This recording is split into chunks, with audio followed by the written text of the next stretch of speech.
जोहार। देख रहे हैं आप द भारत मित्र और आपके साथ मैं आरती सिंह। देखिए, इन दिनों देश में आदिवासियों के नाम पर खूब राजनीति हो रही है। आदिवासियों के हक और अधिकार को लेकर देश भर में बिगुल फूके गए हैं। अलग अलग राज्यों में आप आदिवासियों का आंदोलन भी देख रहे होंगे। बात झारखंड की करें तो यहाँ भी आदिवासी आंदोलन पर है। यहाँ पर दो तरह की चीजें हैं। एक तो ये कि आदिवासी अपने अस्तित्व, अपनी धार्मिक पहचान को लेकर सड़क पर हैं। उनकी मांग है कि सरना धर्म कोड लागू किया जाए। दूसरी तरफ ये भी कि कुड़मी समुदाय जो एसटी की सूची में शामिल होना चाहता है, वो उसे लेकर भी आदिवासियों का विरोध है कि आदिवासी जो हैं वो शामिल नहीं होने देना चाहते कुड़मियों को, क्योंकि वो आदिवासी नहीं है। तो ये दो चीजें झारखंड में चल रही हैं। लेकिन क्या आपको पता है कि पूरे देश भर में 12 से 15% आदिवासी हैं। लेकिन क्या ये 12 से 15% आबादी सरकार के लिए अहम है? क्या सरकारें इनके लिए वाकई ईमानदार नीयत से काम कर रही हैं? ये सवाल हम नहीं उठा रहे हैं। ये सवाल तब उठे हैं जब कल एक राष्ट्रीय कार्यक्रम, एक राष्ट्रीय समारोह था और यहाँ पर राष्ट्रपति द्रौपदी मुर्मू पहुंची थी। अपने भाषण में उन्होंने आदिवासियों को लेकर जो बातें कही, उसने एक वक्त सभी को भावुक कर दिया। उन्होंने कहा कि देश में तकरीबन 15% आदिवासी हैं। लेकिन क्या ये आदिवासी सिर्फ वोटर की तरह इस्तेमाल नहीं होते? क्या वाकई इनके लिए वो सुविधाएं, वो कोशिशें की जाती हैं जो अन्य वर्गों के लिए होती हैं? आप अगर उनका पूरा भाषण सुनेंगे तो आपको ये पता चलेगा कि देश के सर्वोच्च पद पर आसीन एक आदिवासी महिला, देश के सबसे देश का अगर सबसे बड़ा चेहरा आदिवासी का कोई है तो वो है द्रौपदी मुर्मू, राष्ट्रपति द्रौपदी मुर्मू। और अगर वो ये कह रही हैं कि आदिवासियों के लिए भी विकास के काम किए जाने चाहिए, जो कोशिश बाकी वर्गों के लिए हो रही है, अगर उतनी कोशिशें अगर आदिवासियों के लिए भी हो तो वो भी विकास की मुख्य धारा से जुड़ सकेंगे। उनके भाषण को आप सुनेंगे तो उन्होंने किसी से कोई शिकायत नहीं की है। उन्होंने सिर्फ ये कहा है कि आदिवासी तो अपनी जरूरतें खुद में तलाशते हैं, उन्हें दूसरों की जरूरत नहीं पड़ती। लेकिन अगर आदिवासियों के हक और अधिकार की बात, अगर उनके समानता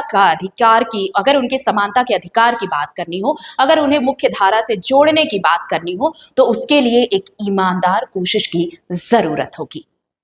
सुनते हैं राष्ट्रपति को क्या कुछ कहा है उन्होंने आदिवासियों को लेकर। सुनिए पहले। आदि कर्मयोगी अभियान इस परिवर्तनकारी सोच के साथ शुरू किया गया है कि प्रत्येक आदिवासी गांव आत्मनिर्भर और स्वाभिमानी बने। इस अभियान के माध्यम से ये सुनिश्चित करना है कि राष्ट्र के विकास की यात्रा में आदिवासी समुदाय की भी भागीदारी हो और विकास का लाभ भी सभी आदिवासी क्षेत्रों और लोगों तक पहुंचे। मैं यहाँ आदिवासियों के चरित्र के बारे में मैं कहना चाहूँगी। आदिवासी जो सदियों से इस भारत में रहते हैं, लेकिन आदिवासी का चरित्र ऐसे है, आज हम देश आज़ादी के 75 वर्ष से ज़्यादा हो गया है, लेकिन आदिवासी अभी तक उसी जगह पे है जहाँ आदिम काल में थे, क्योंकि आदिवासी अपने स्वाभिमान से जीते हैं। आदिवासी कभी किसी को मांगते नहीं, अपने अंदर ही उनके ज़रूरत क्या है वो खोजते हैं और जानते हैं ये डेमोक्रेटिक कंट्री है और वोट देते हैं, लेकिन मांगना कभी सीखे नहीं। उनके गांव में रास्ता है कि नहीं, बिजली आया कि नहीं, जो भी सुविधाएं सरकार द्वारा हो रहा है खुद सरकार दे रहे हैं उनके द्वार जाके तो ठीक है, नहीं दे रहे हैं तो भी वो भी ठीक है। इसलिए आज हम उनके लिए स्वतंत्रता से सोचने को पड़ता है गवर्नमेंट को कि उनके लिए भी हम लोगों को सोचना है और उनको सिखाना है सोचने के लिए खुद के लिए।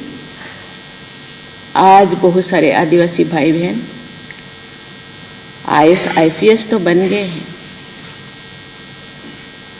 ये केवल गिने चुने हैं, बाकी ट्राइबल भाई बहन वहीं पे ही रहते हैं, खुद से अपने जीविका अर्जन करते हैं, खुद से खाते पीते हैं, लेकिन मांगते नहीं। लेकिन गवर्नमेंट नहीं देते हैं, लेकिन किसी के पास पहुंच रहा है, किसी के पास नहीं। आज गवर्नमेंट उनको आवास योजना के लिए तहत उनके लिए भी व्यवस्था किए हैं, लेकिन बहुत सारी चीजें हैं वो हम बोल नहीं सकते,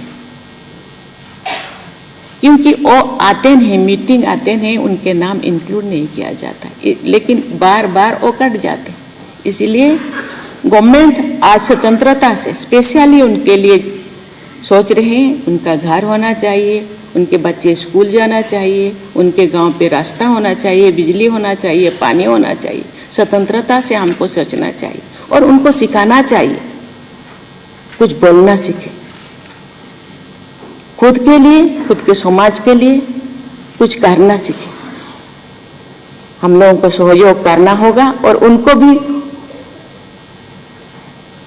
शामिल करना होगा इसी कर्मों में, और उसको सिखाना होगा कि हर रोज उनके लिए सोचना गवर्नमेंट का ही काम केवल नहीं है, खुद का भी काम है कि खुद के लिए सीखना और समाज के लिए सीखना चाहिए। आज इसीलिए गवर्नमेंट ने ये आदि कर्मयोगी योजना शुरुआत किए हैं। मुझे लगता है इसी से आज जो हम सपने देख रहे हैं 2047 तक देश को हम एक विकसित राष्ट्र बनाने के लिए उनका भी सहयोग होना चाहिए, क्योंकि आज 10 से 15 करोड़ आदिवासी जो पिछड़े हो गए उनको भी साथ में लेना चाहिए, और केवल साथ में लेना चाहिए नहीं, उनको भी सिखाना चाहिए, वो भी खुद आगे बढ़ना चाहिए। भारत एक जनजातीय समुदाय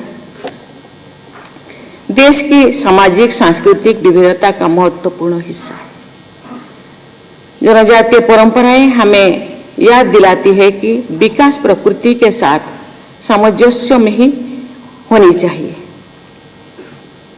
इन समुदायों के समग्र विकास के लिए हाल के वर्षों में सरकार ने अनेक ठोस कदम उठाए हैं। इन प्रयासों का उद्देश्य केवल आर्थिक सहायता देना नहीं है,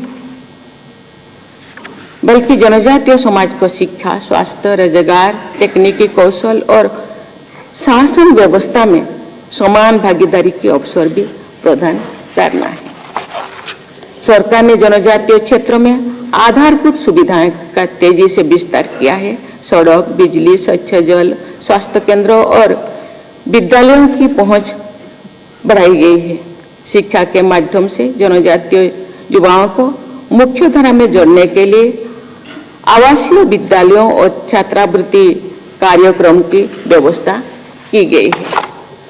कौशल विकास और स्वरोजगार योजनाओं से पारंपरिक कारीगरी, हस्तशिल्पी और उद्यमिता को नई दिशा मिली है।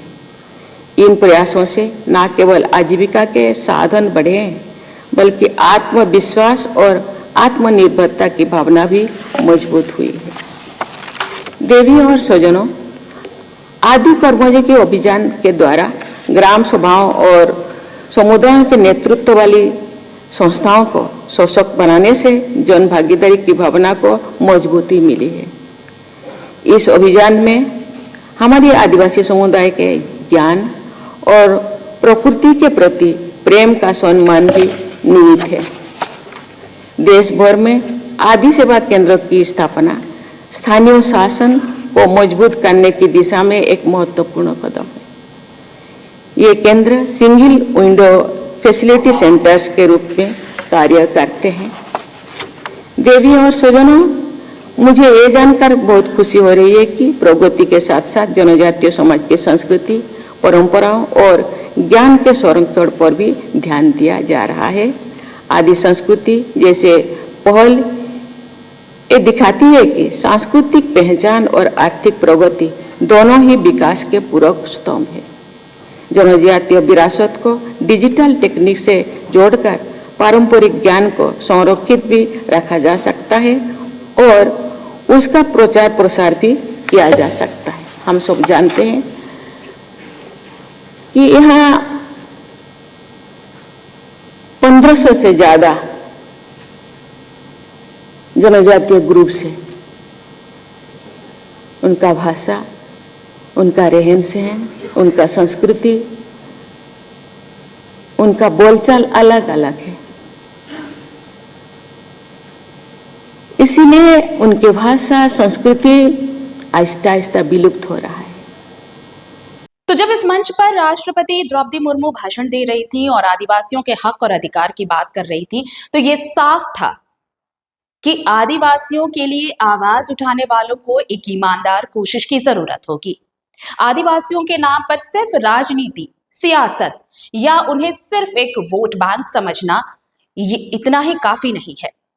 वाकई अगर आदिवासियों की भूमिका को आप राष्ट्रीय परिप्रेक्ष्य में यानी नेशनल लेवल पर अगर आप लेकर आना चाहते हैं, राष्ट्रीय फलक पर, राष्ट्रीय पटल पर अगर आप आदिवासियों को उनका हक और अधिकार दिलाना चाहते हैं, तो फिर आदिवासियों के लिए काम करना भी जरूरी होगा इन सियासतदानों को।